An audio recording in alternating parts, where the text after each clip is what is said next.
Hello everyone, मैं आपका maths teacher विशाल पांडे। आज हम लोग पढ़ेंगे क्लास 10th के chapter 3 pair of linear equation in two variable. इससे पहले आपने क्लास 9th में ऐसा ही एक चैप्टर पढ़ा है, linear equation in two variable. तो इतना बड़ा चैप्टर का नाम है, तो पहले हम चैप्टर के नाम से शुरू करेंगे और आपके कुछ 9th के बेसिक्स क्लियर करेंगे। ठीक है, तो देखिए चैप्टर का नाम है pair of linear equation in two variable. तो सबसे पहले हम शुरू करेंगे इक्वेशन से। What is equation? ठीक है, मैथमेटिक्स में ये बहुत इंपॉर्टेंट टॉपिक है। जैसे अगर हमने लिख दिया x + 4, ठीक है, तो ये इक्वेशन और एक्सप्रेशन में डिफरेंस कहाँ पे आएगा ये समझिए। और कहीं लिखा है 2x + 3y = 4, ठीक है। तो ये इसमें और इसमें रिलेशन क्या है? ये एक एक्सप्रेशन है, और जैसे ही कोई expression is equal to something 0, 1, 2, 3, 4 ऐसा कुछ हो जाता है, तो वो क्या किस में कन्वर्ट हो जाता है? इक्वेशन में। ठीक है, अब आगे देखते हैं। इक्वेशन का हम समझ गए, फिर लीनियर इक्वेशन क्या होती है? जिस भी इक्वेशन की हाईएस्ट पावर 1 हो या डिग्री 1 हो, जैसे जिस इक्वेशन की हाईएस्ट पावर जितनी होती है वही उसकी डिग्री होती है। ठीक है, तो इस इक्वेशन की हाईएस्ट पावर कितनी? x की पावर 1, y की पावर 1। जैसे x + 4 = 0, तो इसकी भी हाईएस्ट पावर कितनी है? 1। तो जब किसी इक्वेशन की हाईएस्ट पावर 1 होती है तो उसे क्या बोलते हैं? Linear equation. अब आगे देखते हैं linear equation in two variables. ठीक है, यही चैप्टर था आपका क्लास 9th में, linear equation in two variables. ठीक है, तो टू वेरिएबल का मतलब क्या है कि हम सीधी सीधी बात जानते हैं, अभी इससे पहले पढ़े हैं कि ऐसे इक्वेशन लिखी है तो उसमें जो कांस्टेंट है वो 4 है और जो वेरिएबल है वो x है। तो वेरिएबल कांस्टेंट में पहले डिफरेंस समझे कि वेरिएबल क्या होता है और कांस्टेंट क्या होता है। कांस्टेंट की वैल्यू चेंज नहीं होती है, सबसे पहली बात। दूसरी बात, वेरिएबल जो है वो चेंज होता रहता है। जैसे अभी आपने x को 10 मान लिया, किसी ने x को 100 मान लिया, तो इसी को क्या कहेंगे? वेरिएबल। जिसकी वैल्यू वेरी करती रहती है उसी को क्या कहते हैं? वेरिएबल। ठीक है, तो आप देखिए इसमें टू वेरिएबल्स होंगे। लीनियर इक्वेशन होगी पहली बात, तो उसके बाद कितने वेरिएबल्स होंगे? 2 वेरिएबल्स होंगे। ठीक है, 2 वेरिएबल्स होंगे, मतलब सिर्फ x, ये लीनियर इक्वेशन तो है, लेकिन क्या ये 2 वेरिएबल में है? नहीं, इसमें सिर्फ एक वेरिएबल है x। क्या ये लीनियर इक्वेशन है? हाँ, ये लीनियर इक्वेशन है। क्या इसमें 2 वेरिएबल्स हैं? हाँ है, x और y। ठीक है, तो अब यहां से यहां तक हम समझ गए linear equation in two variable का तो मतलब हम समझ गए। ठीक है, इतना बड़ा चैप्टर का नाम है। अब इससे पहले भी क्या लिखा हुआ है? Pair of linear equation. मतलब इसमें 2 पेयर होंगे, मतलब एक पेयर होगा जिसमें 2 इक्वेशंस होंगी, लीनियर इक्वेशन और कैसी? 2 वेरिएबल वाली। देखिए कैसे। एक इक्वेशन जैसे हमने रख लिया x + y = 8, और दूसरी इक्वेशन हो गई x - y = 4। ठीक है, तो अब क्या ये लीनियर इक्वेशन है? हाँ है। क्या ये 2 वेरिएबल में है? हाँ है। क्या ये भी लीनियर इक्वेशन है? हाँ, हाईएस्ट पावर देख लेंगे 1, 1। हाँ है।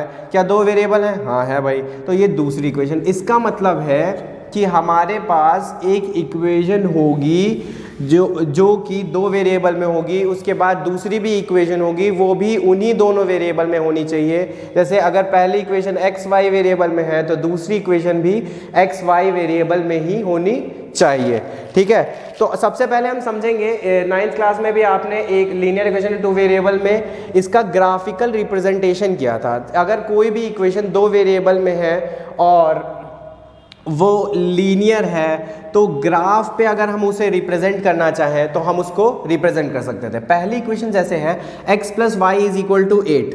ठीक है, इसको अगर हम लेते हैं x + y = 8। ठीक है, अब यहाँ पे हमने अगर x की वैल्यू 0 रख दी, x की वैल्यू अगर हम 0 रख देते हैं, लेट x = 0, तो y की वैल्यू क्या आ जाएगी? 0 + y = 8। तो y की वैल्यू यहाँ से क्या आ जाती है? 8। अब हमें एक पॉइंट मिल गया इस इक्वेशन का 0,8। ठीक है, अब इसी इक्वेशन को हम ग्राफिकली रिप्रेजेंट कर रहे हैं, तो एक पॉइंट से तो हम रिप्रेजेंट कर नहीं पाएंगे क्योंकि linear equation in two variable है, तो ये एक स्ट्रेट लाइन की इक्वेशन होगी। स्ट्रेट लाइन की इक्वेशन का मतलब है कि वो एक सीधी लाइन बनाएगा, और एक लाइन बनाने के लिए मिनिमम आपको 2 पॉइंट्स चाहिए होते हैं। एक पॉइंट तो हमें मिल गया है। अब नेक्स्ट हम क्या लेट कर लेंगे? Let y is equal to 0। जब y को 0 ले लेंगे तो इक्वेशन बन जाएगी x plus 0 is equal to 8। ठीक है, तो यहाँ से x की वैल्यू आ गई 8। ठीक, अब यहाँ दूसरा पॉइंट हमें मिल गया 8,0। क्या इसे हम ग्राफ पे रिप्रेजेंट कर सकते हैं? ये x एक्सिस है, ये y एक्सिस है, इसको एब्सिसा और ऑर्डिनेट भी कहते हैं। ठीक है, तो ये ओरिजिन है, सबको पता होगा 0,0। यहाँ से हम अगर इसको ग्राफिकली रिप्रेजेंट करना चाहें तो 1 2 3 4 5 6 7 8 1 2 3 4 5 6 7 8। तो क्या 8,0, देखिए x एक्सिस पे y हमेशा 0 होता है और y एक्सिस पे x हमेशा 0 रहता है। ठीक है, तो x एक्सिस पे हम देखें, पहली इक्वेशन पहला पॉइंट देखें हमारा क्या है 0,8। तो 0,8 मतलब x एक्सिस y एक्सिस पे आएगा क्योंकि x यहाँ पे क्या है 0, ये x, y में ही लिया जाता है। तो अगर हम इसे ग्राफ पे रिप्रेजेंट करेंगे तो 0,8 कहाँ पे आ जाएगा 1 2 3 4 5 6 7 8। ये पॉइंट, एक पॉइंट हमें ये मिल गया है। दूसरा पॉइंट हमें कौन सा मिला है 8,0। यहाँ y 0 है तो y x एक्सिस पे 0 होता है 1 2 3 4 5 6 7 8। दूसरा पॉइंट हमको यहाँ मिल जाएगा। ठीक है, एकदम आराम से समझेंगे क्योंकि अगर यहाँ पे हम जल्दीबाजी कर देते हैं तो हमारा क्या है कि कॉन्सेप्ट गड़बड़ हो जाएगा। और दूसरी बात है, पूरे चैप्टर में आपको 3 ही तरह से पूछेगा, ग्राफिकल रिप्रेजेंट करिए और सब्स्टिट्यूशन मेथड से करिए, एलिमिनेशन मेथड से करिए, क्रॉस मल्टीप्लिकेशन मेथड से करिए, पूरे सारे मेथड्स आज हम आपको बताएंगे। ठीक है, तो पहली इक्वेशन की लाइन क्या बन जाएगी, x plus y is equal to 8 की लाइन क्या बन जाएगी, एक ऐसी स्ट्रेट लाइन बनेगी। ठीक है, 2 पॉइंट्स हमने निकाल लिए। फर्दर हम कौन सी equation x minus y is equal to 4, इसके पॉइंट्स निकाल लें। इसके पॉइंट्स अगर हम निकालेंगे तो x minus y is equal to 4। ठीक है, इसको हम ग्राफ पे रिप्रेजेंट करना सीखेंगे। जैसे हमने यहाँ पे x को पहले 0 लेट किया था तो यहाँ पे भी हम x को 0 लेट कर लेंगे, x इज इक्वल टू 0। यहाँ पे 0 minus y is equal to 4। ठीक है, अब minus y is equal to 4 मतलब y की वैल्यू क्या आ जाएगी -4। दोनों साइड -1 से मल्टीप्लाई करने पे ऐसा हो जाएगा। ठीक है, तो एक पॉइंट हमें क्या मिल गया 0,-4। दूसरी इक्वेशन के लिए देख रहे हैं, देखिए दूसरी इक्वेशन, पहली इक्वेशन के हमने पॉइंट्स निकाल लिए थे और उसे ग्राफ पे रिप्रेजेंट कर लिया था। अब दूसरी इक्वेशन को देखिए, फिर नेक्स्ट क्या लेट कर लेंगे, यहाँ लेट किया था x इज इक्वल टू 0, यहाँ लेट कर लेंगे y इज इक्वल टू 0। जब y 0 लेट करेंगे तो y x minus 0 is equal to 4, then x की वैल्यू क्या आ जाएगी 4। दूसरा पॉइंट हमें मिल गया 4,0। ठीक है, तो फिर से इस लाइन को बनाने के लिए 2 पॉइंट्स हमें मिल गए हैं। ग्राफ पे हम आते हैं, देखिए 0,-4 कहाँ आएगा, y इस एक्सिस पे 1 2 3 4 5 6 7 8। ठीक है, पॉजिटिव इधर, नेगेटिव कहाँ जाएगा 1 2 3 4, -4 चाहिए ना हमें, तो यहाँ माइनस का 4 आ जाएगा। तो पहला पॉइंट क्या है 0,-4, तो ये यहाँ पे मिल जाएगा हमें। ठीक है, दूसरा पॉइंट क्या है 4,0। 4,0 मतलब 1 2 3 4 1 2 3 4 5 6 7 और 8। ठीक है, तो दूसरा पॉइंट हमें मिल गया यहाँ पे। यहाँ से इन दोनों पॉइंट को अगर हम मिला देंगे तो ये दोनों लाइनें एक दूसरे को क्या कर रही हैं, इंटरसेक्ट कर रही हैं। देखिए इंटरसेक्ट कर रही हैं। अच्छा, अब हमें ये पता चल गया कि pair of linear equation in 2 variable अगर है तो हमारे पास 2 इक्वेशंस हैं और 2 इक्वेशंस हैं तो हम उससे क्या बनाएंगे, ग्राफ पे अगर रिप्रेजेंट करेंगे तो 2 लाइनें बनेंगी। और अगर 2 लाइनें बनती हैं तो उनके अंदर केसेस क्या हो सकते हैं, या तो वो 2 लाइनें एक दूसरे को क्या करें, इंटरसेक्ट करें, या तो वो 2 लाइनें एक दूसरे के क्या होंगी, पैरेलल हो जाएंगी। क्यों भाई, पैरेलल भी तो हो सकती हैं। जब 2 लाइनें हैं तो या तो इंटरसेक्ट करेंगी या तो पैरेलल होंगी, या फिर थर्ड केस बताइए। थर्ड केस आता है कोइंसिडेंट लाइन, मतलब एक दूसरे के ऊपर ओवरलैप कर जाएं। जैसे 2 पेन हैं, आप एक दूसरे के ऊपर रख देंगे तो क्या एक दूसरे के ऊपर ओवरलैप कर जाएंगे। ऐसे ही ये 2 लाइनें हैं, ये क्या हो जाएंगी, कोइंसिडेंट लाइनें जो एक दूसरे के ऊपर ओवरलैप कर जाएंगे। ठीक है, इसे क्या बोलेंगे, इंटरसेक्टिंग लाइन। ठीक है, इसे क्या बोलेंगे, पैरेलल लाइन, और इसे कोइंसिडेंट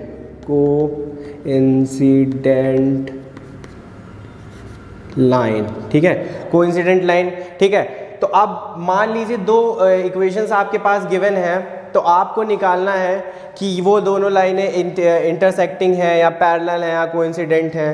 तो उसके लिए केस क्या होगा, उसके लिए भी हमारे पास तरीका है कि जैसे दो इक्वेशंस हैं आपके पास, तो उनकी प्रिंसिपल इक्वेशन हो जाएगी a1x plus b1y plus c1 is equal to 0 और a2x plus b2y plus c2 is equal to 0। ये principle equation of pair of linear equation in two variable है, ठीक है। तो यहाँ से हम कंपेयर करके किसी भी इक्वेशन से a1 b1 c1 और a2 b2 c2 की वैल्यू निकाल लेंगे, where a1 b1 c1 and a2 b2 c2 are constant and x and y are the variables, ठीक है। तो अगर हम यहाँ से कंपेयर करके किसी भी इक्वेशन से a1 b1 c1 की वैल्यू निकालेंगे तो हमें कैसे पता चलेगा कि वो इंटरसेक्टिंग लाइन है, पैरेलल लाइन है या कोइंसिडेंट लाइन है। उसके लिए हमारे पास केस है when a1 upon a2 is not equal to b1 upon b2 then they are intersecting line.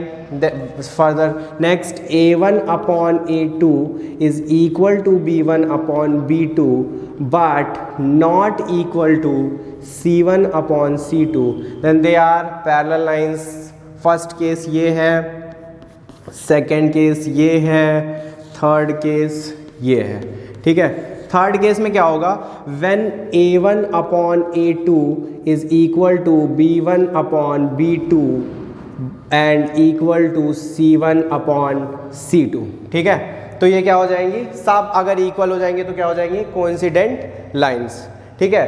अब इसमें क्या है कि जितने मतलब हर इक्वेशन के अलग अलग सॉल्यूशंस होंगे कि जो लाइनें एक दूसरे को जितने पॉइंट पे कट करेंगी उनके उतने ही सॉल्यूशन। मतलब अगर इंटरसेक्टिंग लाइन है तो कितने पॉइंट पे कट कर रही है, एक पॉइंट पे, तो ओनली वन यूनिक सोल्यूशन। अगर पैरेलल लाइन है तो क्या वो एक दूसरे को इंटरसेक्ट करेगी, क्या एक दूसरे को कहीं टच करेगी, नहीं करेगी, तो नो सोल्यूशन। कोइंसिडेंट लाइन है तो इनफाइनाइट, एक लाइन में इनफाइनाइट पॉइंट्स होते हैं, तो इनफाइनाइट पॉइंट्स है ना, तो इनफाइनाइट मैनी सोल्यूशंस इसके अकॉर्डिंगली होगा, ठीक है।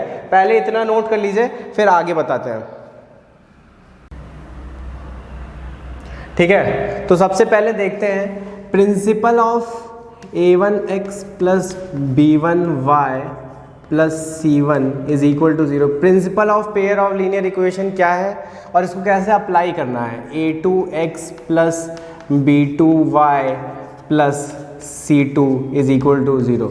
ऐसे ही हमने इक्वेशन लिखी थी, a1 a2 b1 b2 c1 c2 का रिलेशन आपको बता दिया था। लेकिन बड़ी बात ये है कि ये अप्लाई कैसे होगा, सबसे बड़ी बात तो ये है, क्योंकि एप्लीकेशन तो मैंने बताया नहीं, बस कंडीशंस बता दी, ये ऐसे ऐसे होगा, ऐसे ऐसे होगा, तो पैरेलल हो जाएगा, इंटरसेक्टिंग हो जाएगा, कोइंसिडेंट हो जाएगा। लेकिन नहीं, सबसे पहले एप्लीकेशन समझ लेते हैं कि जैसे ये प्रिंसिपल ऑफ लीनियर इक्वेशन है, पेयर ऑफ लीनियर इक्वेशन है, इसीलिए ये भी पेयर में है, ठीक है। तो पहली इक्वेशन को हम पहली प्रिंसिपल इक्वेशन से और दूसरी इक्वेशन को हम दूसरी प्रिंसिपल इक्वेशन से रिलेट कराएंगे, फिर देखेंगे कि क्या क्या वैल्यूज आ जाती हैं। जैसे 2x plus 4y is equal to 6, पहली इक्वेशन गिवन है, और दूसरी इक्वेशन है 4x plus 3y is equal to -4, ठीक है। तो ऐसी इक्वेशन दो आपको दी होगी। अब आपको मैंने बता दी कंडीशन की पैरेलल, कोइंसिडेंट और वो इंटरसेक्टिंग में क्या क्या केसेस थे, लेकिन जब आप कंपेयर करा के जब तक आप a1 a2 b1 b2 c1 c2 की वैल्यू निकाल नहीं लेंगे तब तक आप कहाँ से पता चलेगा कि वो क्या है। जैसे ये इक्वेशन आपको क्वेश्चन दे दिया है, ठीक है, ये क्वेश्चन दिया है, अब आपको बताना है कि इंटरसेक्टिंग है, कोइंसिडेंट है या पैरेलल है। तो कैसे कंपेयर करेंगे, सबसे पहले जो हमारे पास प्रिंसिपल इक्वेशन थी उस फॉर्म में हम अपनी इक्वेशन को लिखेंगे, ठीक है। प्रिंसिपल इक्वेशन में इज इक्वल टू 0 है तो हम भी इज इक्वल टू 0 रखेंगे, कांस्टेंट को इधर ले आएंगे। तो इक्वेशन हो गई 2x plus 4y minus 6 is equal to 0। अब हमें इसे कंपेयर किससे कराना है, a1x plus b1y plus c1 is equal to 0 से। तो यहाँ से x कोफिशिएंट यहाँ क्या है, a1, तो a1 की वैल्यू क्या हो गई, a1 इज इक्वल टू 2 आ गया, ठीक है। y का कोफिशिएंट यहाँ क्या है 4, यहाँ y का कोफिशिएंट b1, तो b1 की वैल्यू कितनी आ जाएगी 4, फिर c1 की वैल्यू कितनी आ जाएगी -6। क्यों भाई? क्योंकि साइन जो हमारी प्रिंसिपल इक्वेशन में है वो सब में प्लस है, और अगर हमारी इक्वेशन में कहीं माइनस आ जाता है तो वो भी उस कोफिशिएंट के साथ लगेगा, ठीक है, इसीलिए मैंने माइनस यहाँ रखा। ठीक, नेक्स्ट दूसरी इक्वेशन को हम जब कंपेयर कराएंगे, दूसरी इक्वेशन को भी वैसे ही लिख ले, इसी फॉर्म में लिख लेते हैं जैसे ये प्रिंसिपल इक्वेशन है। क्या है 4x प्लस 3y माइनस 4 इधर आ जाके प्लस का 4 हो जाएगा इज इक्वल टू 0। तो यहाँ से a2 की वैल्यू कितनी हो जाएगी a2 is equal to 4, but और उसके बाद b2 is equal to 3 and c2 is equal to 4। अगर यहाँ माइनस का 3 होता तो यहाँ b2 की वैल्यू क्या आ जाती -3, यहाँ प्लस में है तो प्लस में, यहाँ 4 प्लस में है तो प्लस में आई है, ठीक है। अब हमें क्या वैल्यूज मिल गई, ये तीन a1 a2 a1 b1 c1 और a2 b2 c2 की वैल्यूज मिल गई हैं। तीन ये वैल्यूज हैं और तीन ये वैल्यूज हैं। अब हमें क्या कराना है, कंपेयर कराना है कि कौन सी इक्वेशन में होगा। जैसे पहला केस हमने क्या बताया था, इंटरसेक्टिंग, दूसरा बताया था पैरेलल, तीसरा बताया था कोइंसिडेंट, ठीक है। थर्ड केस क्या था, कोइंसिडेंट, मतलब एक दूसरे के ऊपर क्या करे, ओवरलैप कर जाए, ठीक है, तो क्या हो जाएगा कोइंसिडेंट, ठीक है। तो इंटरसेक्टिंग, अब देखिए इंटरसेक्टिंग का ये है इंटरसेक्टिंग लाइन, इंटरसेक्टिंग, फिर पैरेलल, ठीक है, फिर कोइंसिडेंट, कोइंसिडेंट, ठीक है, कोइंसिडेंट लाइन, पैरेलल लाइन, ये इंटरसेक्टिंग लाइन, ठीक है। तो इंटरसेक्टिंग लाइन के लिए केस क्या था, a1 upon a2 is not equal to b1 upon b2, ठीक है। a1 अपॉन a2 जब शुरू में ही a1 upon a2 b1 upon b2 के नहीं इक्वल आएगा तो हम सीधा पहले ही कह देंगे कि इंटरसेक्टिंग है। मान लो पहला a1 upon a2 b1 upon b2 के इक्वल आ गया, ठीक है, b2 के इक्वल आ गया, फिर हम क्या करेंगे c1 अपॉन c2 को भी रखेंगे और देखेंगे कि क्या ये एक दूसरे के इक्वल है। अगर नहीं है तो क्या हो जाएगा पैरेलल लाइन। कोइंसिडेंट में क्या होगा, a1 upon a2 is equal to b1 upon b2 और c1 अपॉन c2 भी इसी के इक्वल होगा, ठीक है, समझ गया। अब देखिए, अब अपने क्वेश्चन पे आते हैं। क्वेश्चन में हमें a1 a2 b1 b2 c1 c2 की वैल्यूज मिल चुकी हैं।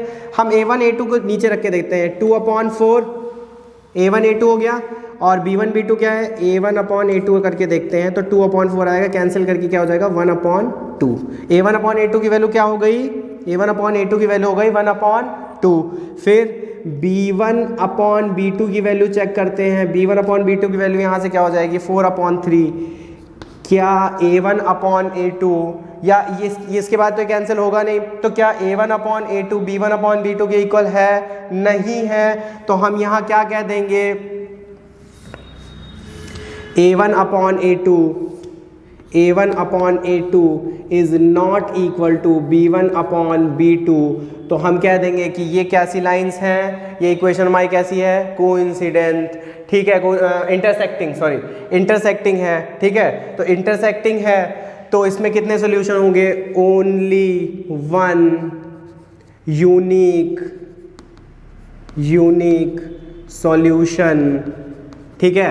अगर पैरेलल लाइन है तो नो सॉल्यूशन, ठीक है। मैंने बोला था जो लाइनें जितने पॉइंट पे एक दूसरे को टच करेंगी उतने ही सोल्यूशन होंगे। यहाँ पे एक पॉइंट पे टच कर रही है तो ओनली वन यूनिक सोल्यूशन, यहाँ कहीं भी पैरेलल लाइन एक दूसरे को टच नहीं करती हैं तो नो सोल्यूशन। कोइंसिडेंट लाइन एक दूसरे को मैनी इनफाइनाइट पॉइंट पे टच करती हैं तो इनफाइनाइट मैनी सोल्यूशन,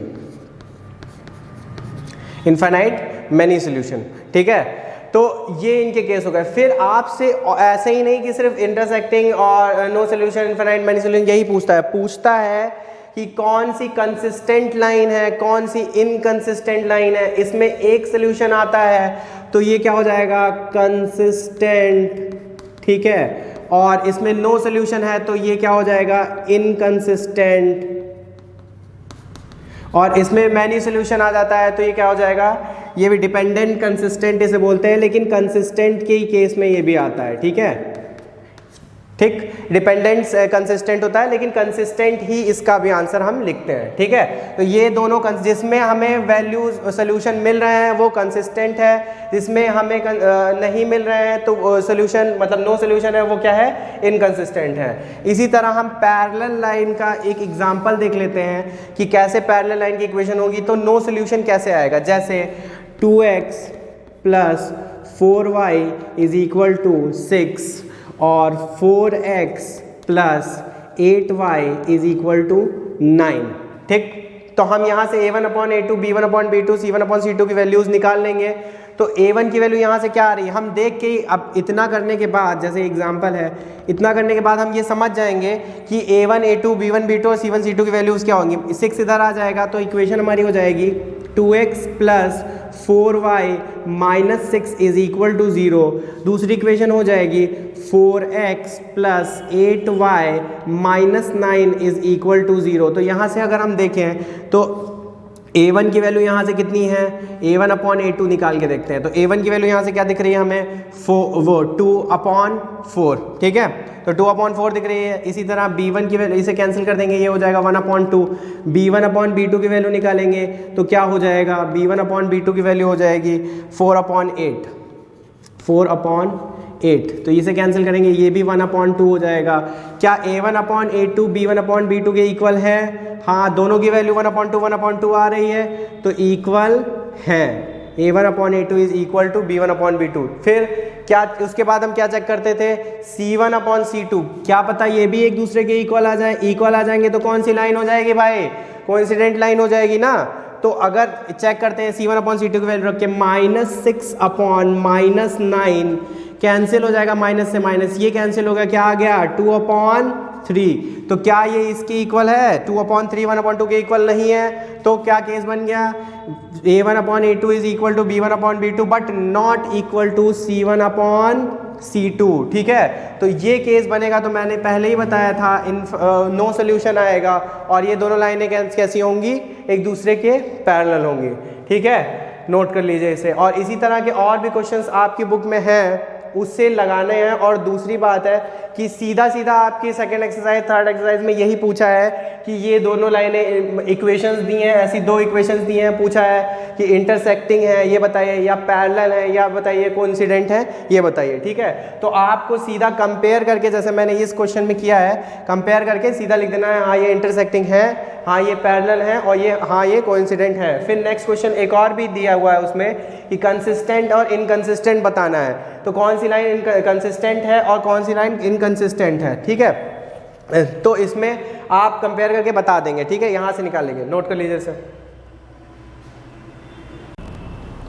तो क्या इस चैप्टर में इतना ही था कि दो इक्वेशंस दी हैं दो वेरिएबल में, तो क्या वो पैरेलल है, इंटरसेक्टिंग है, कोइंसिडेंट है, सिर्फ यही निकालना था? नहीं, जैसे दो इक्वेशन है और दो वेरिएबल है, तो आपने इससे पहले क्लासेस में सुना होगा टीचर से कि एक इक्वेशन है तो एक वेरिएबल निकल जाएगा। जैसे x + 4 इज इक्वल टू 0, तो इसमें कितने वेरिएबल है, एक वेरिएबल है और एक इक्वेशन है। तो क्या यहाँ से x की वैल्यू निकल जाएगी? हाँ, बहुत आराम से निकल जाएगी। इससे पहले हमने कर रखा है x is equal two plus का 4 होता जाएगा माइनस का 4, तो x की वैल्यू क्या आ गई -4। लेकिन अगर हम आपको x + y is equal to 4 दे दें और पूछे x y की वैल्यू क्या है, जबकि आपको ना x की वैल्यू पता है ना y की वैल्यू पता है, ठीक है, तो उससे ये नहीं होगा। तो हमें कम से कम कितनी इक्वेशंस चाहिए? दो वेरिएबल तो दो इक्वेशंस, तीन वेरिएबल तो तीन इक्वेशन। तो इसी तरह हमें x + y is equal to अगर 4 पता है और x - y is equal to अगर 1 पता चल जाए, तो ये दो इक्वेशंस हो गई और दो इक्वेशन हो गई, दो वेरिएबल है, तो इसमें से हम x y की वैल्यू आराम से निकाल लेंगे। तो ये जो तरीका होता है निकालने का, किस तरह से निकाल सकते हैं? तीन तरीके होते हैं। पहला सब्स्टिट्यूशन मेथड, फिर एलिमिनेशन मेथड, फिर क्रॉस मल्टीप्लिकेशन मेथड। अब देखिए कैसे, सबसे पहले हम देखते हैं सब्स्टिट्यूशन मेथड को। मेथड, ठीक है, सब्स्टिट्यूशन मेथड देखिए। सब्स्टिट्यूशन मेथड क्या होता है कि सब्स्टिट्यूट का मतलब क्या हुआ कि किसी को उठा के किसी के प्लेस पे पुट कर देना, ठीक है। जैसे किसी बच्चे को उसकी जगह से उठा के किसी और जगह सब्स्टिट्यूट बैठा देना, या उस किसी और बच्चे की जगह पे उसको बैठा देना, तो यही होता है सब्स्टिट्यूशन मेथड। वही हमें इस क्वेश्चन में करना है। जैसे हमारे पास इक्वेशन है, इसको पहले सॉल्व कर लेते हैं एग्जाम्पल। इसे भी कर सकते हैं। जैसे पहली इक्वेशन है x plus y is equal to 4 और x minus y is equal to 1। तो हम पहली इक्वेशन और दूसरी इक्वेशन इसे मार्क कर दें, ठीक। तो हम दूसरी इक्वेशन से x की वैल्यू निकालें अगर, तो x is equal to 1 plus y हो जाएगा, क्योंकि माइनस का वाई उधर जाएगा, प्लस का हो जाएगा। फिर लिखते हैं putting the value of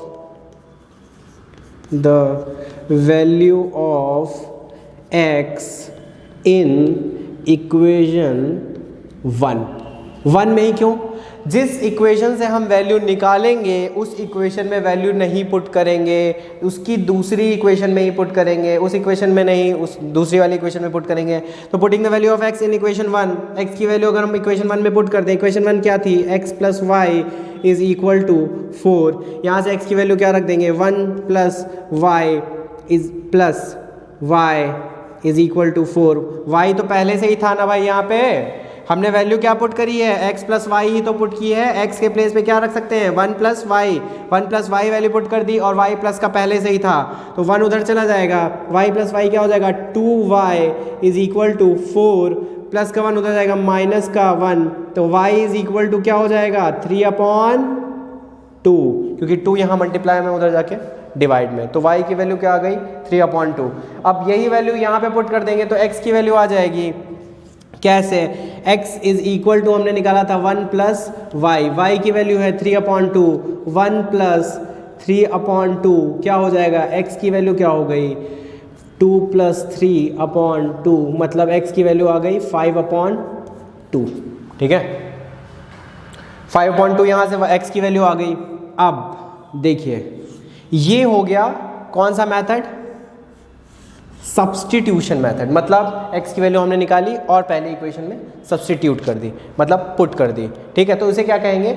substitution method, ठीक है। इसमें और भी, ये तो बहुत इजी क्वेश्चन हमने उठा लिया, और भी क्वेश्चंस आते हैं आपकी बुक में, जैसे 2x plus 6y plus 9 is equal to 0, 3x plus या minus y plus 10 is equal to 0। जैसे ये कोई इक्वेशन है, यहाँ माइनस लिखा है भाई, ठीक है। तो जैसे ये 2 इक्वेशंस गिवन है आपको, ठीक। तो यहाँ इस इक्वेशन को अगर हमें सॉल्व करना है तो हम क्या करेंगे? जैसे ये इक्वेशन गिवन है, अब हम सबसे पहले, आप ये बोलेंगे कि अगर हम यहाँ से x की वैल्यू निकालें तो बहुत कॉम्प्लेक्स हो जाएगा, अपॉन में कुछ आएगा, है ना, फ्रैक्शन टाइप में बन जाएगा। लेकिन ऐसी इक्वेशंस में सबसे पहले हम क्या ढूंढते हैं? सबसे पहले हम ढूंढेंगे कि किसका कोफिशिएंट 1 या -1 है। जिसका भी कोफिशिएंट, जैसे इस इक्वेशन में किसी का कोफिशिएंट 1 नहीं है, यहाँ 2 है, यहाँ 6 है, यहाँ 3 है और यहाँ -1 है, तो 1 या -1 कोफिशिएंट जिसका होगा हम उसकी वैल्यू निकालेंगे। और अगर उसकी हम वैल्यू निकालते हैं तो फ्रैक्शन में नहीं आएगी। जैसे दूसरी इक्वेशन से हम y की वैल्यू निकालें तो 3x plus 10 is equal to y, minus का y उधर जाएगा प्लस का, तो y की वैल्यू यहाँ से क्या आ गई? 3x plus 10। अब ये y की वैल्यू हम पहली इक्वेशन में आराम से पुट कर सकते हैं, क्या हो जाएगा? 2x प्लस 6, y के प्लेस पे रख सकते हैं 3x plus 10 plus 9 is equal to 0। अब ये पूरी इक्वेशन किस में हो गई? x में कन्वर्ट हो गई। जब x में हो गई तो हम वैल्यू आराम से निकाल लेंगे, यहाँ पे कैलकुलेट कर लें, 2x plus 6 3 18, x plus 60 plus 9 is equal to 0। यहाँ से 2x प्लस 18x हो जाएगा 20x इज इक्वल टू -69, ठीक है। तो यहाँ से x की वैल्यू आराम से आ जाएगी -69/20, ठीक। यहाँ से वैल्यू आ गई। लेकिन अब सवाल ये है कि क्या हम -y को नहीं लेते या किसी और की वैल्यू निकाल के इसमें पुट करते तो क्या नहीं आता? फिर भी आता, लेकिन क्या हो जाता? थोड़ा सा कॉम्प्लेक्स हो जाएगा। यहाँ x की वैल्यू आ गई है, अब यहाँ पे रख के y की वैल्यू तो हम सीधी सी बातें निकाल लेंगे। लेकिन अब देखिए, क्या हम यहाँ से x की वैल्यू निकाल के इस इक्वेशन में पुट कर सकते हैं? हाँ, कर सकते हैं। कैसे?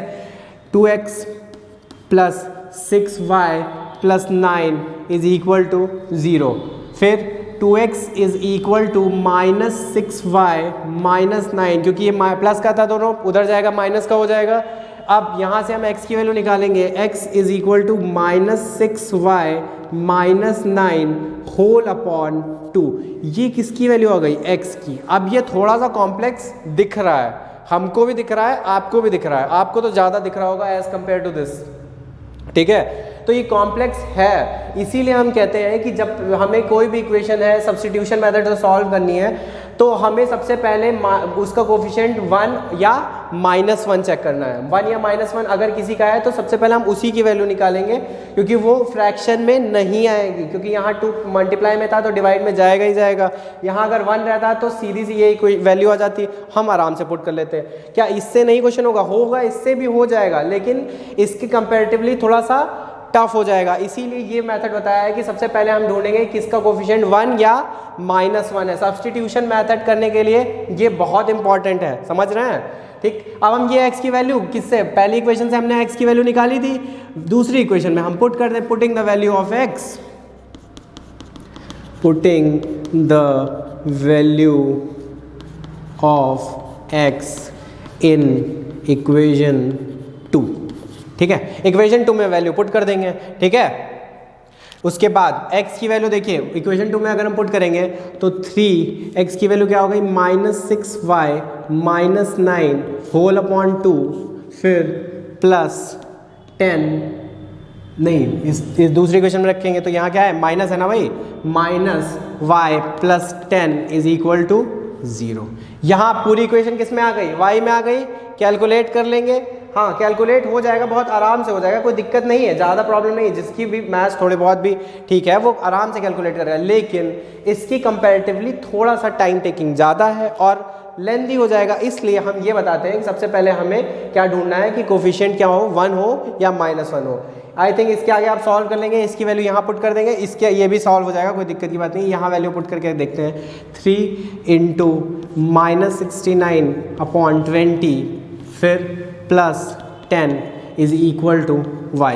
यहाँ से y की वैल्यू आ जाएगी, ठीक है। यहाँ से y की वैल्यू कैलकुलेट कर लेंगे और यहाँ से y की वैल्यू कैलकुलेट कर लेंगे। अलग अलग वैल्यूज़ क्या अलग अलग आएंगी, नहीं, दोनों मेथड से वैल्यू क्या आएगी, सेम। और इसके आगे मैं छोड़ दे रहा हूँ आपके लिए, ठीक है, नोट करिए, ठीक है। तो हमने लास्ट वाला क्वेश्चन देखा था, उसका y की वैल्यू आपको कमेंट बॉक्स में लिखना है, समझ गया ना। अगर वीडियो यहाँ तक देख लियो तो वो सॉल्व करके लिखना भी है, ठीक। आइए नेक्स्ट मेथड मैंने क्या बताया था, एलिमिनेशन मेथड। एलिमिनेशन मेथड की क्वालिटी क्या है, एलिमिनेशन मेथड ये बाकी मेथड से इजी है, ठीक है, इजी है, आराम से बच्चे कर लेते हैं और पसंद भी आता है बच्चों को, ऐसा नहीं है। तो एलिमिनेशन मेथड है, इससे भी हम pair of linear equation solve करते हैं। देखिए कैसे है, जैसे एग्जांपल हमारे पास कोई इक्वेशंस हैं, x + y = 5, नेक्स्ट है 2x - 3y = 4, ठीक है, ये माइनस है। नेक्स्ट देखिए, ध्यान से देखिएगा, एलिमिनेशन मेथड में सारा खेल जो है सिर्फ इक्वेशन को देखने और उस पर क्या किससे मल्टीप्लाई करना है या सब्स्टिट्यूट करना है, इससे। सब्स्टिट्यूट तो इसमें नहीं है, लेकिन देख लीजिए कैसे। देखिए इक्वेशन में सबसे पहले आपको देखना है कौन से वेरिएबल का साइन डिफरेंट है, मतलब प्लस या माइनस में है, सेम साइन नहीं है, किस देखना है। अगर दोनों इक्वेशन में जैसे x का वेरिएबल, x वेरिएबल है, इसका साइन क्या है, ये भी पॉजिटिव है, ये भी पॉजिटिव है, y क्या है, ये भी पॉजिटिव है, ये नेगेटिव है।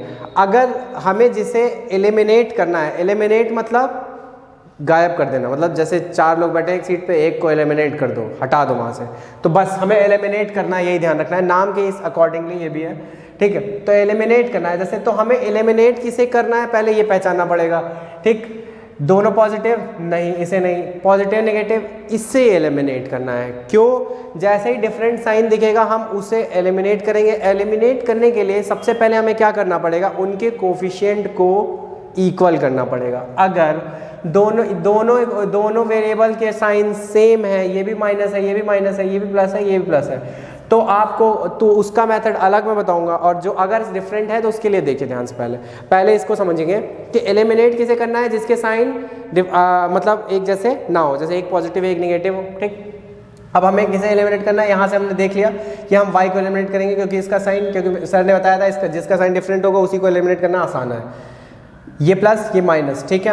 अब यहाँ पे इसका y का कोफिशिएंट -3 है, यहाँ पे +1 है, ठीक। अब इसमें यहाँ 3 है तो यहाँ पे भी हमें क्या लाना पड़ेगा, 3 लाना पड़ेगा। तो इक्वेशन नंबर 1 ये है, इक्वेशन नंबर 2 ये है। तो क्या करना पड़ेगा, इक्वेशन 1 को, पूरी इक्वेशन को 3 से मल्टीप्लाई कर दें। अगर हम 3 से मल्टीप्लाई कर देंगे तो नई इक्वेशन हमारे पास आएगी 3x + 3y = 15। ये आ गई, ये इक्वेशन आ गई। हमारे पास सेकंड इक्वेशन क्या थी, उसी के नीचे लिख लेंगे चुपचाप से, 2x - 3y = 4। इक्वेशन लिख लिया। अब अभी वो केस बता रहा हूँ जिसमें साइन डिफरेंट आपको मिल जाए आपकी किस्मत से, वो केस बता रहा हूँ, ठीक है। अभी वो केस नहीं बताया जिसमें साइन सेम होगा, दोनों में माइनस हो गया, दोनों में प्लस हो गया, तो क्या करेंगे वो नहीं बताया अभी, ठीक है। पहले ये समझेंगे, अगर साइन डिफरेंट है मतलब सेम नहीं है, एक प्लस है एक माइनस है, तो हमेशा कोफिशिएंट सेम करके आपको इक्वेशन क्या कर देनी है, ऐड कर देनी है। ये लिख लीजिएगा कहीं पे, क्योंकि बच्चे बहुत भूलते हैं इस चीज़ को, ठीक है। अगर साइन डिफरेंट है तो कोफिशिएंट को सेम करके दोनों इक्वेशन को क्या कर देंगे, ऐड कर देंगे, समझ गए। अब जैसे ही हम इसको ऐड करेंगे 3x + 2x हो जाएगा 5x, और यहाँ पे माइनस का 3x प्लस का 3x कैंसिल हो जाएगा, ठीक, एलिमिनेट हो गया, y एलिमिनेट हुआ। यही मेथड का नाम भी है। 15 + 4 कितना हो जाएगा, 19। तो x की वैल्यू यहाँ से क्या आ गई, 19/5। बच्चे कहेंगे ये तो सर बहुत आसान मेथड है, यहीं पे आंसर आ गया। यहाँ क्वेश्चन लिखा था, 2-3 लाइनें काम किया और आंसर आ गया। आप देखिए x की वैल्यू आपके पास आ गई, x की वैल्यू आ गई है। अब आपको ये x की वैल्यू किसी भी इक्वेशन में पुट करके आप y की वैल्यू निकाल सकते हैं। जैसे पहली इक्वेशन हमारे पास क्या थी, x + y = 5, तो x की वैल्यू यहाँ पुट कर देंगे 19/5 + y = 5। उधर चला जाएगा 19/5, किस में हो जाएगा, नेगेटिव में हो जाएगा। तो क्या हो जाएगा, y = 5 - 19/5। कैलकुलेट कर लेंगे, y = एलसीएम ले लिया, यहाँ आ जाएगा एलसीएम 5 और 5 5 = 25। 25 - 19 कितना हो गया, y की वैल्यू क्या हो गई, 6/5। ये वैल्यू आ गई। ये है एलिमिनेशन मेथड करने का पार्ट 1।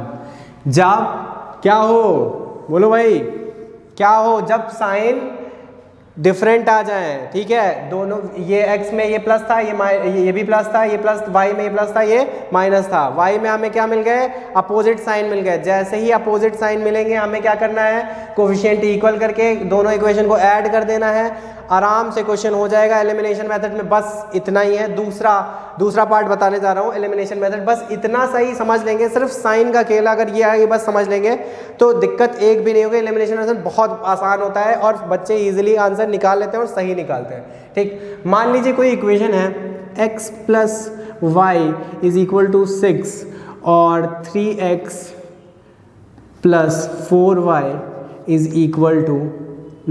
12, ठीक है, एग्जाम्पल, ठीक। अब क्या करेंगे, अब क्या कर सकते हैं, ध्यान से देखिए। हमारे पास पहली इक्वेशन ये दोनों प्लस में है, x भी प्लस में, यहाँ भी प्लस में, ये भी प्लस में, ये भी प्लस में, ठीक है। साइन क्या हो गए, सेम हो गए।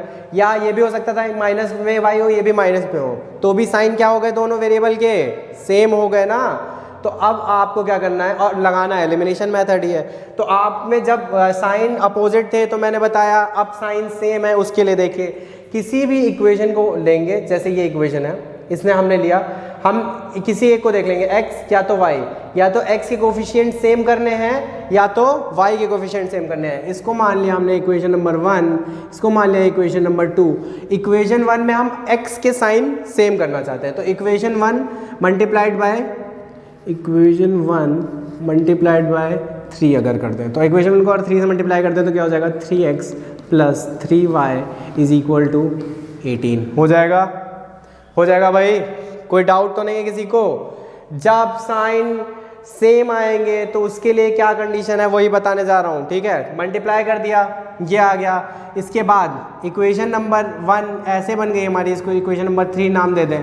फिर इक्वेशन 2 में से इक्वेशन 3 को माइनस कर दें। अगर इक्वेशन 2 में से इक्वेशन 2 माइनस इक्वेशन 3, यहाँ पे एक चीज़ मैंने बोली आपने नोटिस नहीं की, हम यहाँ क्या कर रहे थे, दोनों इक्वेशन को ऐड कर दे रहे थे। यहाँ पे हमने क्या किया है, सब्सट्रैक्ट कर दे रहा है। जब साइन अपोजिट होंगे तो इक्वेशंस कोफिशिएंट इक्वल करके ऐड होंगी, जब साइन सेम होंगे तो इक्वेशंस क्या होंगी, सब्सट्रैक्ट होंगी। जब साइन सेम तो इक्वेशन क्या करना पड़ेगा, सब्सट्रैक्ट। जब साइन अपोजिट होंगे तो इक्वेशन क्या होंगी, ऐड हो जाएंगे, ठीक है। अब देखिए इसमें, देखिए इक्वेशन 2 माइनस इक्वेशन 1, इक्वेशन 3, ठीक है। तो इक्वेशन 2 क्या है हमारे पास, 3x plus 4y is equal to 12, ठीक, 12 हो गया है ना। देखिए इसको करने का तरीका क्या है कि पहले इक्वेशन नंबर 2 लिख लिया माइनस इक्वेशन नंबर 3।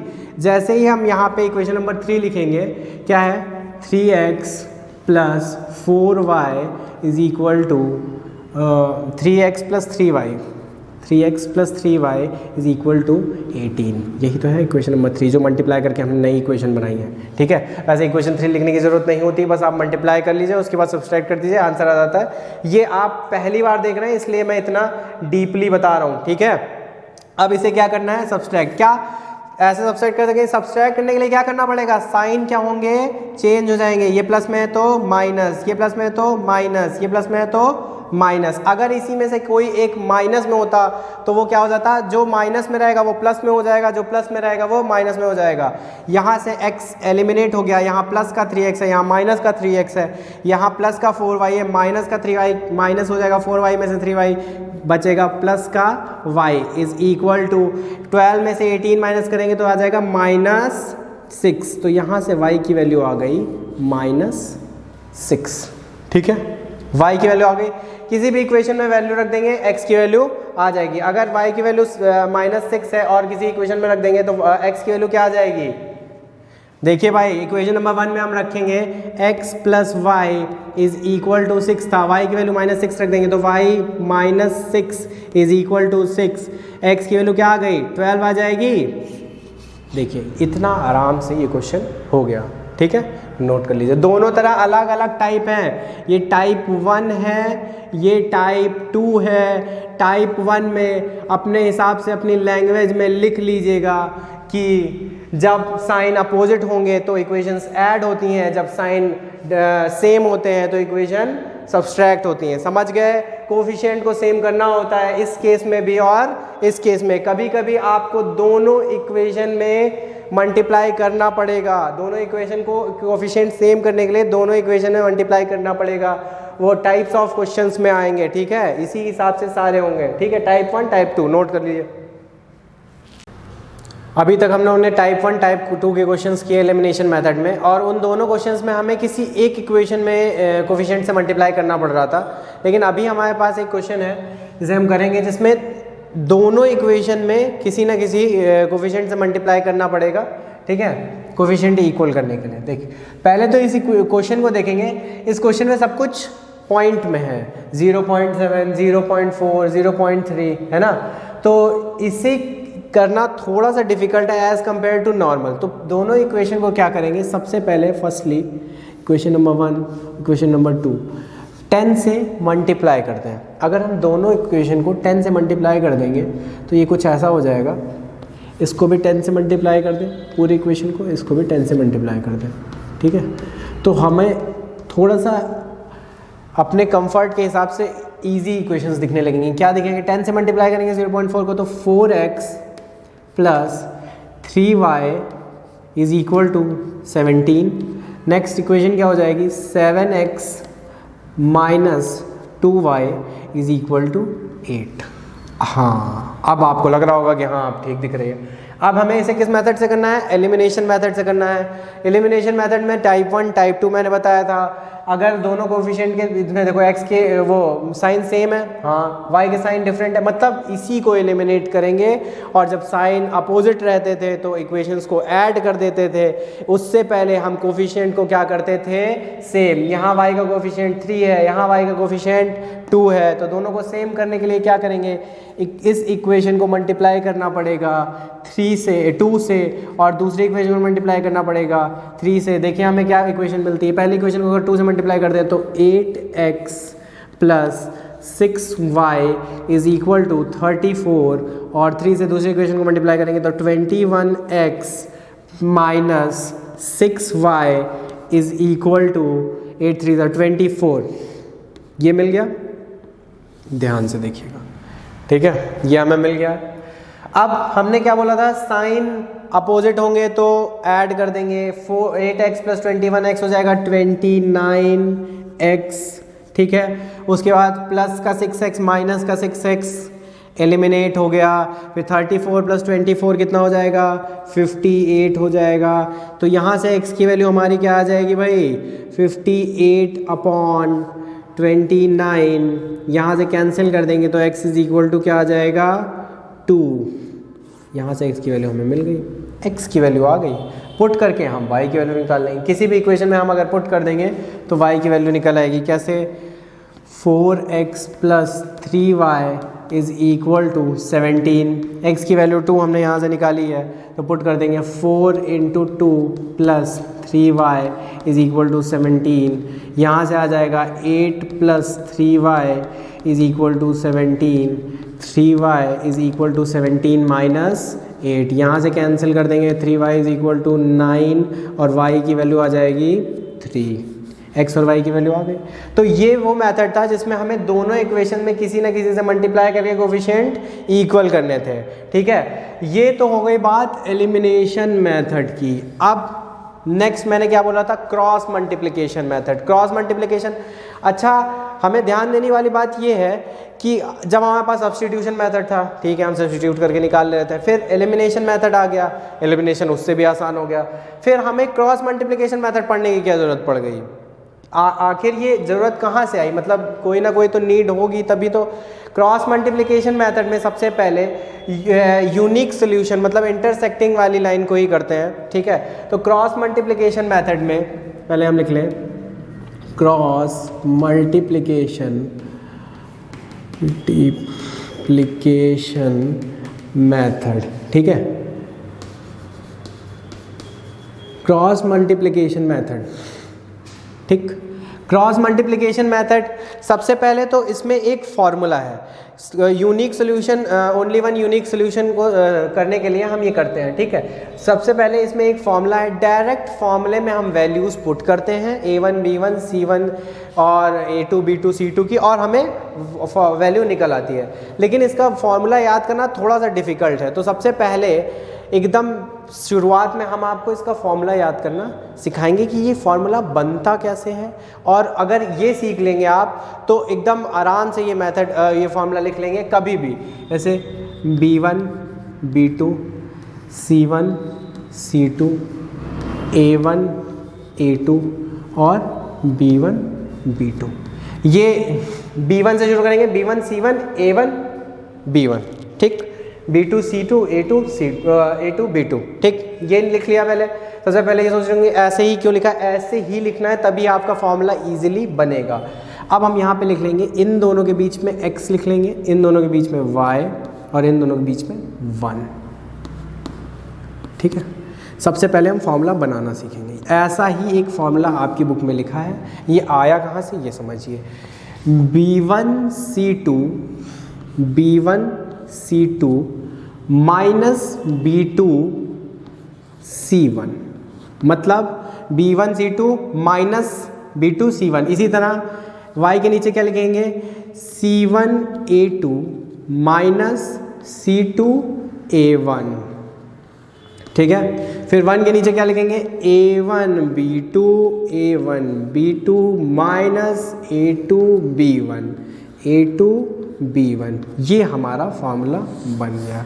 जब हमें x की वैल्यू निकालनी होगी तो हम इन दोनों को कंपेयर कर लेंगे, जब हमें y की वैल्यू निकालनी होगी तो हम इन दोनों को कंपेयर कर लेंगे। समझ गए? इससे direct a1 b1 c1 a2 b2 c2 की वैल्यू अगर आपको पता है तो x और y की वैल्यू आ जाती है। यहाँ पे x का फॉर्मूला बनेगा x is equal to b1 c2 minus b2 c1 is equal to 1 upon a1 b2 minus a2 b1। ये हो गया x के लिए फॉर्मूला, ठीक है। उसके बाद y के लिए फॉर्मूला हो जाता है, y के लिए हो जाएगा y upon c1 a2 minus c2 a1, ठीक है। 1 upon a1 b2 minus a2 b1। एक बार इन दोनों को कंपेयर कर लेंगे, एक बार इन दोनों को कंपेयर कर लेंगे। ये वैल्यू वहाँ क्रॉस मल्टीप्लाई होकर उधर चली जाएगी। यहाँ से x की डायरेक्ट वैल्यू आ जाएगी b1 c2 minus b2 c1 upon a1 b2 minus a2 b1। ये फाइनल x की वैल्यू आ गई। और y की वैल्यू क्या आ जाएगी? y is equal to c1 a2 minus c2 a1 whole upon a1 b2 minus a2 b1, ठीक है। ये आ गई y की वैल्यू, ठीक है।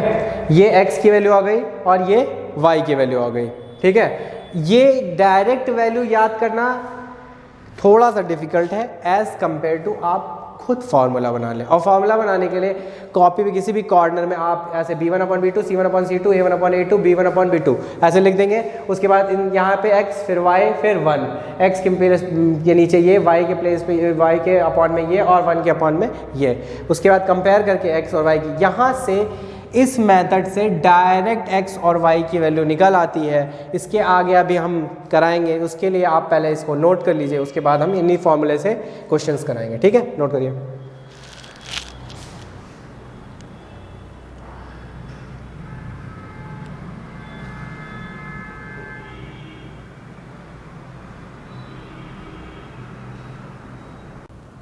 हाँ, तो हमने पढ़ा क्रॉस मल्टीप्लिकेशन मेथड में ये फार्मूला हमने देखा था कैसे बनेगा, ये भी देख लिया था, ठीक है। अब इस पे क्वेश्चंस कैसे होंगे ये देख लेते हैं। पहले ये क्वेश्चन देखते हैं। पहली इक्वेशन ये है, दूसरी इक्वेशन ये है। ये फ्रैक्शन में है। सबसे पहले तो इसे हम क्या बनाएं, नॉर्मल इक्वेशन बना लें। एलसीएम में लेंगे पहली इक्वेशन में, तो क्या हो जाएगा 21 23 टाइम्स है तो 3x plus 7y is equal to 5। तो इक्वेशन क्या बन जाएगी 3x plus 7y is equal to 21 5 105। पहली इक्वेशन ये आ गई हमारे पास, ठीक है। दूसरी इक्वेशन से हम अगर सॉल्व करके निकालेंगे तो क्या आ जाएगा x एलसीएम आ जाएगा 18, ठीक है। 18 9x minus 2y is equal to 6। फिर 18 उधर भेज देंगे तो 9x minus 2y is equal to 18 6 हो जाएगा 108, ठीक है। 18 5 90 18 6 108, ठीक। आगे नेक्स्ट, अब हमें दूसरी और पहली इक्वेशन मिल गई। अब हमें x की वैल्यू अगर निकालनी होगी तो हम कैसे निकालेंगे, ध्यान से देखिएगा। x अपॉन, ठीक है, b2 b1 c2। b1 क्या है 7। पहले a1 b1 c1 और a2 b2 c2 निकाल लेते हैं। क्या है, a1 की वैल्यू है 3, b1 की वैल्यू है 7, c1 की वैल्यू है माइनस का 105, क्योंकि जब ये इधर आएगा तो माइनस का हो जाएगा, ठीक है। फिर a2 की वैल्यू है 9, b2 की वैल्यू है -2 और c2 की वैल्यू है -108, ठीक है। a1 b1 c1 और a2 b2 c2 की वैल्यू निकल गई। अब यहाँ से हम x कैलकुलेट करेंगे। x is equal to b1 c2। b1 की वैल्यू कितनी है 7, c2 की वैल्यू 108, मतलब b1 c2 7 इंटू -108 7 इंटू -108, फिर माइनस B2C1 माइनस बीच में है, उसके बाद B2 की वैल्यू कितनी है, -2, ठीक है। तो यहाँ आ जाएगा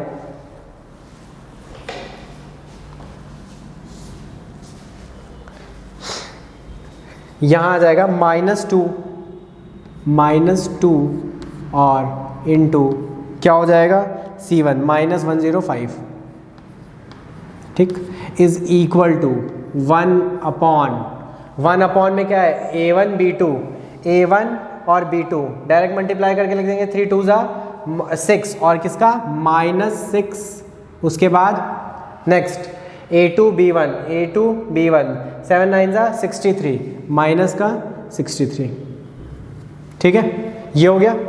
अब यहाँ से हम कैलकुलेट कर लेंगे, क्या आ जाएगा x अपॉन 108 इंटू 7 कर लेंगे, ये हो जाएगा 8 56 और 7 56, और उसके बाद ये माइनस प्लस हो जाएगा, साइन लेकिन माइनस का है, यहाँ पे साइन माइनस का, कैलकुलेट कर लेंगे क्या हो जाएगा 210 is equal to 1 upon 63 plus 6 कितना हो जाएगा 69 माइनस का 69, यहाँ से x की वैल्यू आ जाएगी 6 और 9 डिवाइडेड बाई 69, दोनों किसका है माइनस का है, कैंसिल हो जाएंगे माइनस, और यहाँ से x की वैल्यू निकाल लेंगे, ठीक है। x की वैल्यू यहाँ से निकाल लेंगे, फिर y की वैल्यू इसी तरह आपको कैलकुलेट करनी है, वैल्यूज़ रख के, ये अभी और डिवाइड होके कैंसिल होगा। y की वैल्यू क्या हो जाएगी C1 A2 मतलब -105 multiplied by A2 C1 A2 है 9, फिर माइनस का साइन C2 A1 की वैल्यू क्या हो जाएगी C2 की वैल्यू क्या है -108 माइनस प्लस हो जाएगा 108, और A1 की वैल्यू कितनी है, A1 की वैल्यू है 3। इसी तरह 1 अपॉन वही वैल्यूज़ यहाँ पे जो आई थी वही यहाँ भी आ जाएगी -69, कैलकुलेट कर लेंगे, इसको भी आपको कमेंट बॉक्स में करके लिखना है x और y की फाइनल वैल्यूज़ निकाल के। उसके बाद आते हैं equation reducible to linear equation in 2 variable में, ठीक है। ये तो हो गया क्रॉस मल्टीप्लिकेशन मेथड, इसे आप सॉल्व कर लेंगे, मुझे पता है, ठीक। उसके बाद आएंगे equation reducible to linear equation in 2 variable, ठीक। ये देखिए ये इक्वेशन है, अगर हम इसमें एलसीएम ले लें, ठीक, एक्स वाई एलसीएम ले लेंगे तो नीचे एक्स वाई आ जाएगा और ऊपर 2x और 3y हो जाएगा, या 3y 2x हो जाएगा, है ना। तो यहाँ पे हम क्या करेंगे, let 1 upon x is equal to a and 1 upon y is equal to b।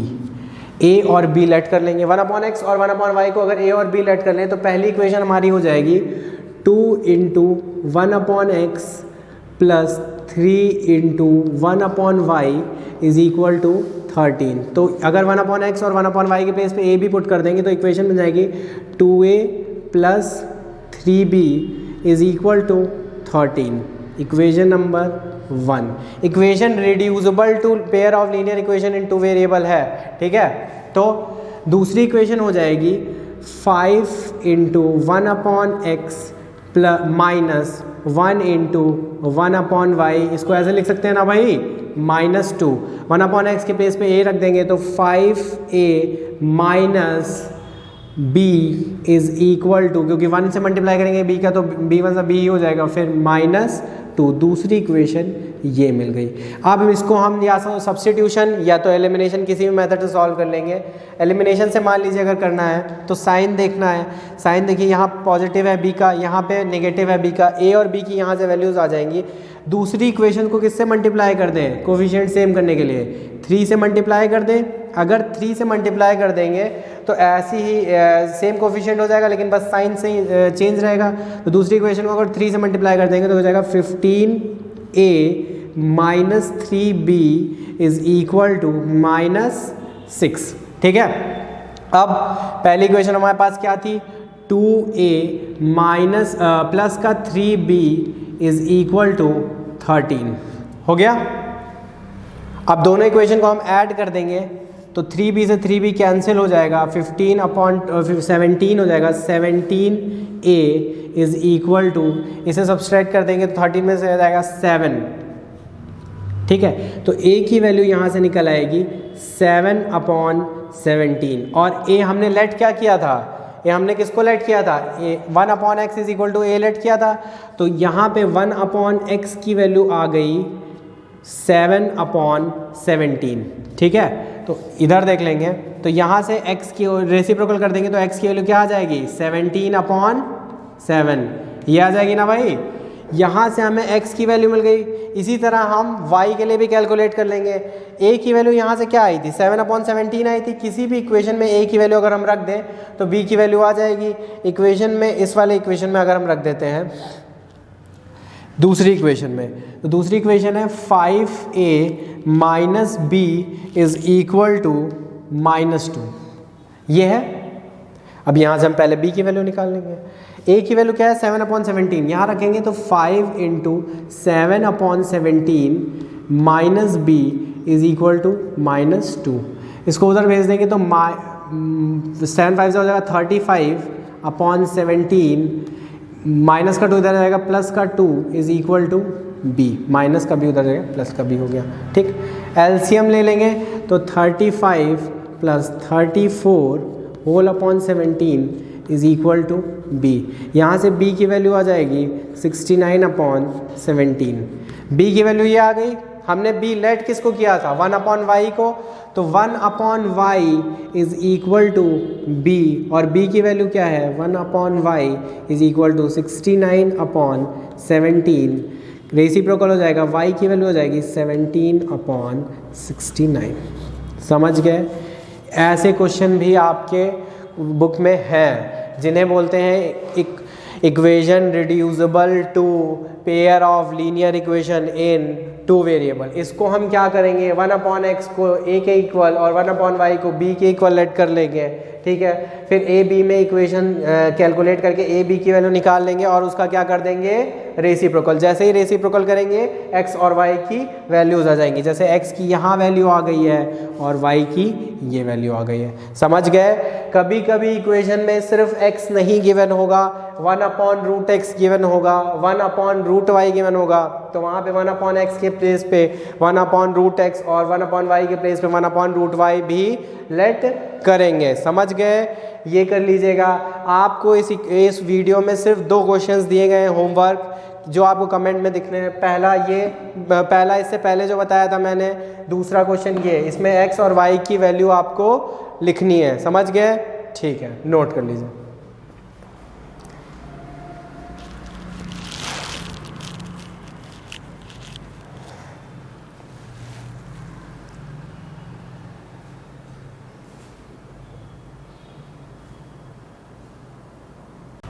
Note हो गया इतना। देखिए, अगर आपको पूरा वीडियो आपने देखा है, सब कुछ समझ में आया है, तो सारा चीज़ नोट कर लीजिएगा, प्रॉपर नोट्स बना लीजिएगा। हर चैप्टर के हम वीडियोस डालते रहेंगे जैसा आपकी डिमांड आएगी हमारे कमेंट बॉक्स में। ठीक है, और उसके बाद अगर आपको ये चीज़ समझ में आई है तो इसे लाइक शेयर सब्सक्राइब कराइए और अपने दोस्त को भी शेयर करिए जो आपके क्लास 10th के दोस्त हों। ठीक है, बाय बेटा।